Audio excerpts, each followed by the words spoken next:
إن الله وملائكته يصلون على النبي يا أيها الذين آمنوا صلوا عليه وسلموا تسليما اللهم صل على محمد أعوذ بالله من الشيطان الرجيم بسم الله الرحمن الرحيم لا حول ولا قوة إلا بالله العلي العظيم حسبنا الله ونعم الوكيل نعم المولى ونعم النصير وبه نستعين وهو خير ناصر ومعين والصلاة والسلام على أشرف الأنبياء والمرسلين حبيب إله العالمين بالقاسم محمد اللهم صل على وأهل بيته الطيبين الطاهرين المعصومين المظلومين سيما بقية الله في الأرضين الذين أذهب الله عنهم الرجس وطهرهم تطهيرا اللهم صل على قال الله تبارك وتعالى في القرآن الكريم بسم الله الرحمن الرحيم إن الله يحب الذين يقاتلون في سبيله صفا كأنهم بنيان مرصوص نعرہ الصلوات اللهم صل على محمد وآل محمد. اس آیت کی تلاوت کی گئی کم سے کم اہلیہ پاکستان کے لیے تو بہت سی زیادہ شناخت شدہ ہے اور اس کے ترجمے سے بھی واقف ہیں اور کسی حد تک بیک گراؤنڈ سے بھی.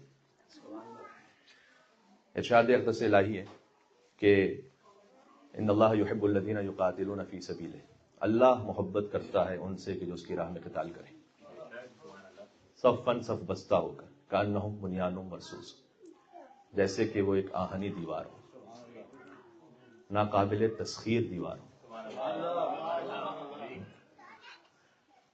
اب یہ اللہ سبحانہ وتعالی کا اعزاز اور کرم ہے کہ اللہ اپنے ولی کی اور مومنوں کے امیر کی فضیلت کسی نہ کسی کیفیت میں کسی نہ کسی شان کے ساتھ اس کے اظہار کے اسباب فراہم کرتا رہتا ہے.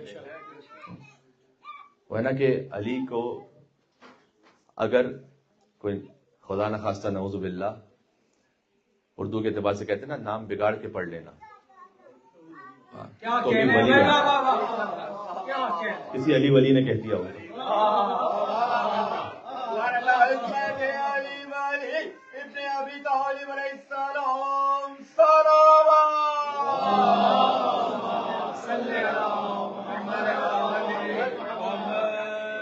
کہ نبی تھے علی کو ولی کہنے والے اور ولی بن گئے یا علی کہنے والے.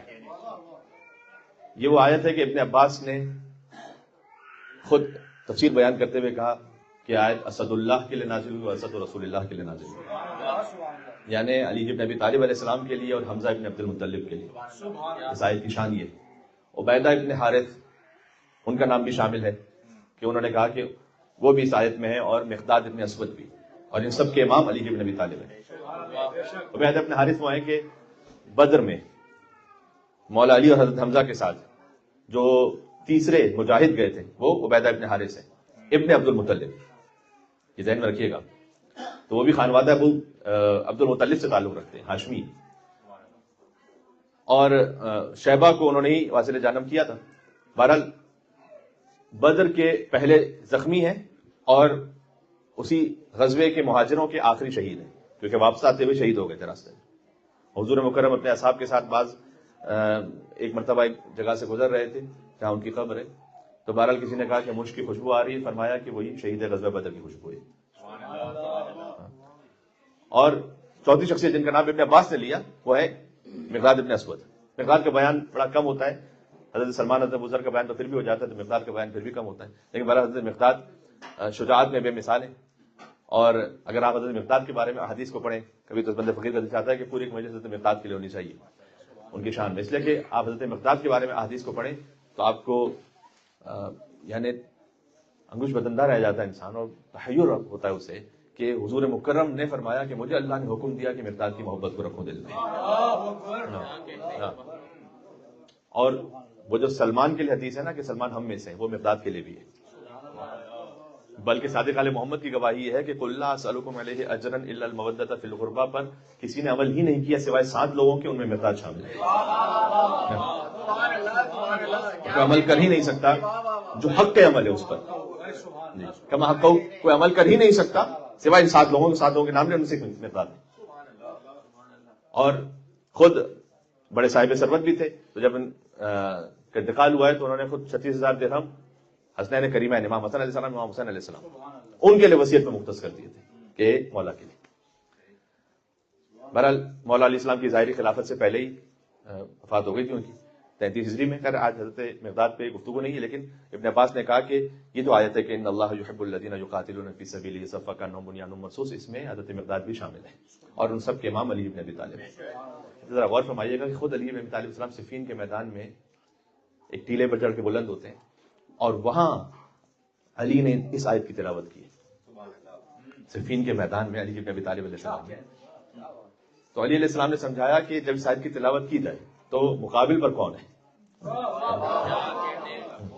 تو وہاں ٹیلے پر چڑھ کر امیر المومنین نے اس آیت کی تلاوت کی کانہم بنیان مرصوص, اور پھر امیر المومنین نے فرمایا کہ آیت مجھ علی کی شان میں نازل ہوئی. اب ظاہر ہے کہ اس سے بڑی واضح سی بات ہے کہ چونکہ مومنین کے لیے تو الحمدللہ اس ولایت کے عقیدے کی وجہ سے بڑا واضح ہے کہ وہ دونوں طرف کو رضی اللہ نہیں کہہ سکتے. اچھا یہ اتنا بوگس عقیدہ ہے کہ اگر اس پر یقین رکھ لیا جائے تو اس کا نتیجہ پتہ کیا ہے. نتیجہ یہ ہے کہ جناب ٹھیک ہے آپس میں ایک دوسرے سے جنگ تو کر رہے تھے لیکن دونوں کا احترام ہے. اس وقت یہ کہتے ہیں نا, عالم اسلام یہ کہتا ہے کہ آپس میں جنگ لڑ رہے تھے لیکن دونوں کا احترام ہے, دونوں کا احترام ہے اور دونوں ہی رضی اللہ ہیں چاہے آپس میں جنگ لڑ رہے تھے. تو ایک دوسرے سے قتال کر رہے تھے احترام کے ساتھ, تب بھی رضی اللہ کہلاتے ہیں. تو اگر کوئی احترام کے ساتھ لعنت بھیج دے تو اس کے لیے کیا تکلیف ہے, دائرہ اسلام سے باہر احترام رہتے ہی چلے لعنت بھیج دے. بے شبہ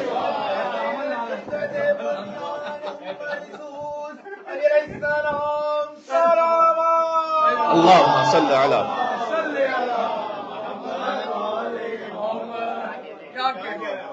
جب احترام سے قتل ہو سکتا تو احترام سے لعنت کیوں نہیں ہو سکتی. پھر ابن عباس اس کی تفسیر میں مزید کہا کہ علی بن ابی طالب کی آیت حضرت حمزہ کی آیت اس لیے نازل ہوئی ہے کہ مقبلین غیر مدبرین. اب غیر مدبرین اس کا جو روٹ ورڈ ہے میں اس وقت اس کی تشریح میں نہیں جانا چاہتا, لیکن مقبلین غیر مدبرین اس کا سادہ ترجمہ یہ ہے کہ جو لڑ رہے تھے سینہ تان کر اور پشت نہیں کی انہوں نے دشمن کی طرف, یعنی قدم جما کے لڑتے رہے اور تشریف نہیں لے گئے. تو ان کے لیے آئے تھے ایک کتاب ہے, اور میں اسی ترتیب میں رب سے آ رہا ہوں علی بن موسیٰ علیہ السلام کی خدمت میں. پہلے علی کا ذکر ہو تو خود بخود بات 8ویں علی تک تو پہنچنی ہے. ایک کتاب ہے سیمائے علی بن ابی طالب در قرآن, یعنی ترجمہ اس کا یہ ہوا کہ علی کا چہرہ قرآن میں. اور اس کتاب میں پرشین میں ایکچولی عربک میں کتاب ہے, اس کے ٹرانسلیشن پرشین میں ہوا ہے. اس کتاب میں عربک کا نام شواہد التنزیل ہے. 210 آیتیں انہوں نے لکھی کہ جو علی بن ابی طالب السلام کے فضائل ان کی شان میں ہے, کہاں کا علی کا چہرہ نظر آتا ہے کس کس آیت میں. ان 210 آیتوں میں سے پہلی آیت ہے اہدنا الصراط المستقیم. اگرچہ کہ جب میں اس کتاب کو پڑھ رہا تھا تو میرا دل کیا کہ کاش یہ بسم اللہ الرحمن الرحیم سے شروع کرتا تو زیادہ بہتر تھا, لیکن انہوں نے شروع کیا اہدنا الصراط المستقیم سے. پہلی آیت ہے اہدنا الصراط المستقیم, آخری آیت ہے انا اعطیناک الکوثر. اس ترتیب انہوں نے لکھی. کوثر حضرت زہرا بھی ہے, کوثر علی بن ابی طالب بھی ہے, اور نسل زہرا میں سے ہر امام ہی کوثر کا مصداق ہے. اس میں 175ویں آیت 210 آیتوں میں سے 175ویں آیت جو لکھی وہ یہی ہے کہ ان اللہ یحب الذین یقاتلون فی سبیلہ کانہم بنیان مرصوص, صفا کانہم بنیان مرصوص. تو وہاں بھی انہوں نے اس آیت کو باقاعدہ امیر المومنین اسلام کہ جس آیت میں علی کا چہرہ نظر آتا ہے وہ یہ آیت ہے.